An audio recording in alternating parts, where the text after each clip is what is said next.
Salut les amis de eSport TV, merci encore de la confiance renouvelée, merci de du like, merci de des abonnés, merci également de baisser les commentaires, un plaisir renouvelé gars chaque fois de leen jox information yi mbokki sénégalais fépp foo leen mën ci nekk 14 régions du Sénégal àdduna war nga këpp ñu ngi leen di jaajëfal ñu nekk ci la l'hôpital yi ci kër yi ak ci kaso yi fàttewuñu leen benn yoon ñu dëddu àdduna yal na suñu borom xare da àjjana firdawsi. On avance ensemble dans la magie de eSport TV mais également avec la magie de Sadio Magnifique Mané, l'enfant de Bambali, le joueur international sénégalais mais également le roi de Anfield Road parce que Sadio Mané est devenu indiscutablement le roi de Anfield Road. Ovation bi ñu ko jox à la fin du match nañ ci dellu aussi, mais Sadio Mané aujourd'hui gars qui a été magnifique et c'est plutôt ni ñu ko waxatee Liverpool moo doon dajeek nga xam ne mooy Villarreal, le match aller à Anfield Road. Liverpool demi-finale la woon contre Villarreal, Unai Emery contre Jürgen Klopp, mais Sadio Mané contre la défense hermétique de Villarreal, contre également l'équipe de Boulaye Diaby kon ci banc bi. Mais Sadio Mané aujourd'hui gars a fait fermer la bouche de plusieurs personnes. Tay Sadio Mané noppiloo na ñu bari. Sadio Mané wane na ni aujourd'hui il doit être sur la même table que tous ces joueurs yi gars yi di tudd naan ñoo dàq football ci àdduna bi. Sadio Mané est aujourd'hui assis sur le trône des meilleurs joueurs africains du moment et de l'histoire, mais également les meilleurs joueurs du monde. Sadio Mané qui aujourd'hui a montré qu'il est simplement magnifique, qui est aujourd'hui le super magnifique de Liverpool. Di ñëw lu ci match bi gars yi première mi-temps boo xam ne premier mi-temps boo xam ne gars yi c'était attaque contre défense. Les statistiques sont là. En 12 tirs à Liverpool am, ñi di Villarreal ben tir la am, possession de balle 67% contre 33%, 18 ballons cadrés, hein, donc surface adverse plutôt 16 surface adverse, 2 pour Villarreal, mais aussi gars, il faut savoir que si nombre de tirs yi nga xamné wa Liverpool am nañ ko 2 lañ ci cadré et les deux aussi c'était Sadio Mané et ki nga xamné moy Thiago Alcantara. Gis ngeen ko possession de balle yaa ngi ni ben tir gars, ben tir la ñi nga xamné moy Villarreal Villarreal mi nga pendant tout ce temps dañ doon jouer sen camp parce que xam nañ aujourd'hui en face ils avaient une équipe assez offensive. Li moo koy wane Villarreal dañoo teg système boo xam ne c'était 4-4-2 mais modulable gars yi en 6-2-2 boo leen ko gisee ñu ngi nii ki nga xam ne mooy Coquelin ak Lo Celso chaque fois bu ñu fekkee ne ñoo nekk phase défensive ñoom ñooy wàcc ngir mën a fermer couloir yi mais également gën a indi jeu bi dans l'axe parce que ci axe bi la ñu bëggoon concentrer force waa Liverpool. Et gars yi boo leen gisee ci image yi di ngeen gis ne la majeure partie du match waa Liverpool ñoo nekkoon ci phase offensive ñoom ñoo doon acculé équipe bi nga xam ne mooy équipe bii di Villarreal. Coquelin tey dañ ko joué loo en quelque sorte sur les ailes mais pour qu'il soit beaucoup plus dans la profondeur. Mais aujourd'hui quand tu mets Coquelin ak ñi nga xam ne mooy Albiol sur Sadio Mané qui a l'habitude de jouer en profondeur, Sadio Mané qui a causé beaucoup de soucis gars en faux neuf parce qu'aujourd'hui la nouvelle trouvaille de ki nga xam ne mooy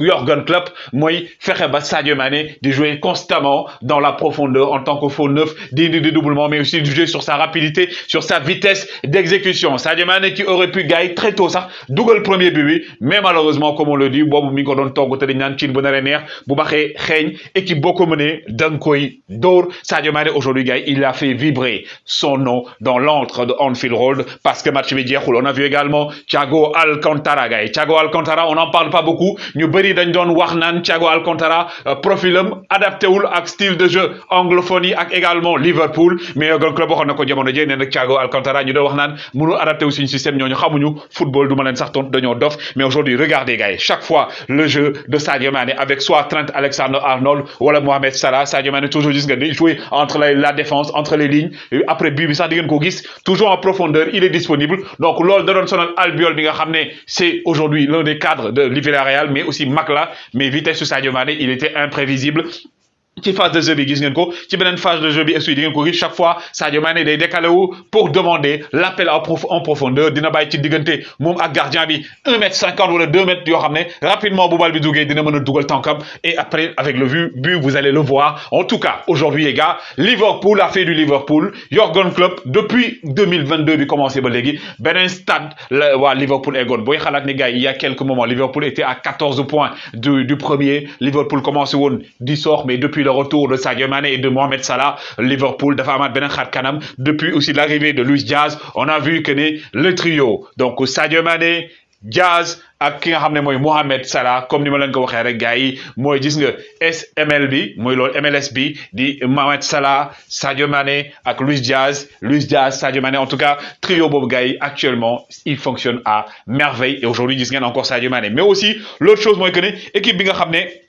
moom mooy Liverpool chaque fois bu fekkee ne équipe bi nga xam ne mooy donc waa Villarreal wax naa leen ko dañuy jouer 6-2-2 ñoom lu ñuy def aussi mooy dañuy fexe ba ñaari ki nga xam notamment Alexander Arnold muy dugg à l'intérieur parce que aujourd'hui style de jeu boobu moo nekk donc un excentré intérieur c'est-à-dire que joueur boo xam ne c'est un latéral mais day jouer plus dans la profondeur à l'intérieur loolu da doon permettre également ki nga xam ne mooy donc Henderson chaque fois bu ñu xellee ci moom mu mën automatiquement xellee ci ki nga xam ne mooy Trent Alexander-Arnold et loolu pour mu am il faut que ñu aspirer la défense de Villarreal parce que tey bloc bas le Unai Emery indi wala Unai Emery dafa jéem a dédoubler li nga xam ne mooy aile yi pour moytu loo xam ne nga ailier waa Liverpool yi nga xam ne ñoo yor jeu bi bañ a ñëw foofu mais quand même la deuxième mi-temps c'était autre chose parce que très tôt ki nga xam ne nag mooy Jordan Henderson le capitaine de Liverpool mais également koo xam ne aujourd'hui saa yu Liverpool jaaxee aussi Henderson da leen ci génne il a marqué le premier but boo xam ne gars yi c'est un but venu d'ailleurs une erreur défensive mais quand même la présence de Sadio Mané foofu gêné na ki nga xam ne mooy donc le gardien de la défense mais aussi regardez cette passe sublime de Mohamed Salah qui aujourd'hui reprend et redonne la passe laser de Sadio Mané à Sadio Mané nag ñoo gars yi dugal tànk bi naan bi tànk du laal bi moom da koy gaañ et nii la gagné gars yi ki nga xam ne mooy le gardien de Villarreal pour marquer le second but KO de cette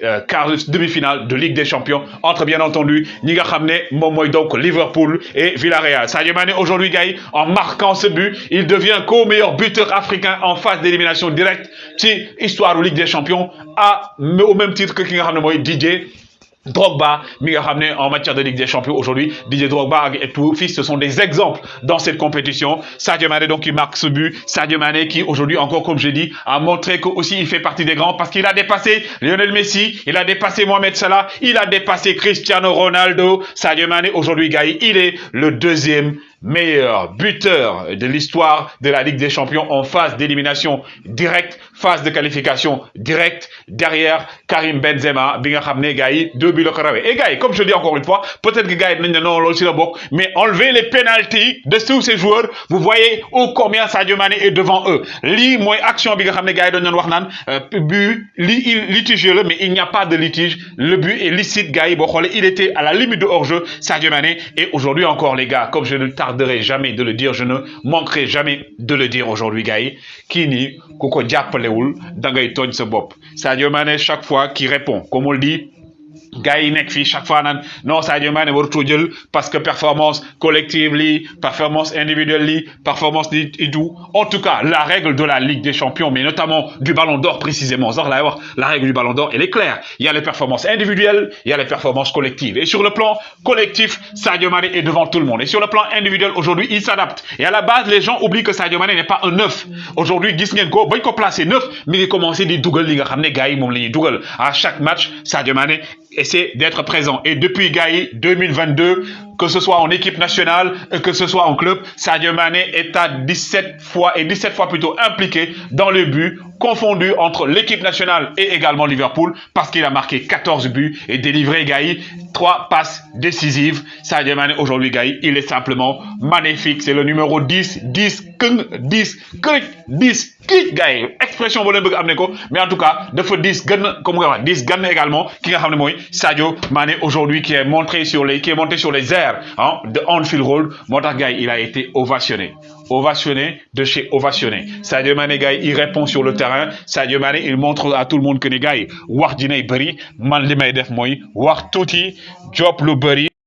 Et même sur sa sortie gars yi gis nañ ne Sadio Mané dafa doon casse parce que warul génn et aujourd'hui encore une fois parfois da ngay wax li xam moo am keroog defoon na Jürgen Klopp parce que génn Sadio Mané c'était logique dafa jëloon carton mais tey c'est illogique moo tax benn moment Sadio Mané il n'était pas content gis ngeen kan mooy Thiago Alcantara ak Fabinho dem di wax ak moom teewut ba muy génn gis ngeen ko le public de Anfield Road s'est levé comme un seul homme pour applaudir le King Mané le meilleur joueur actuellement de Liverpool mënuñu ci wax dara c'est Sadio Mané qui a été remplacé et gis nañ ne aujourd'hui aussi il était un peu frustré ki nga xam ne mooy Jürgen Klopp après ñëw na téye ko xam naa ne ko Sadio il faut également nga may Mohamed jéem a dugal wala Diogo Jota dugal parce que tamit mooy loolu mais il faudrait quand même le laisser terminer les matchs depuis quelque temps je constate quand même que Jürgen Klopp tout bàyyi Sadio Mané muy terminer les matchs mais rien ne va empêcher à ce fils du Sénégal ce lion indomptable ce lion de la Teranga ce lion roi d'Afrique cet enfant né dans les profondeurs de la Casamance et du Bambali Sadio Magnifique Mané d'être le numéro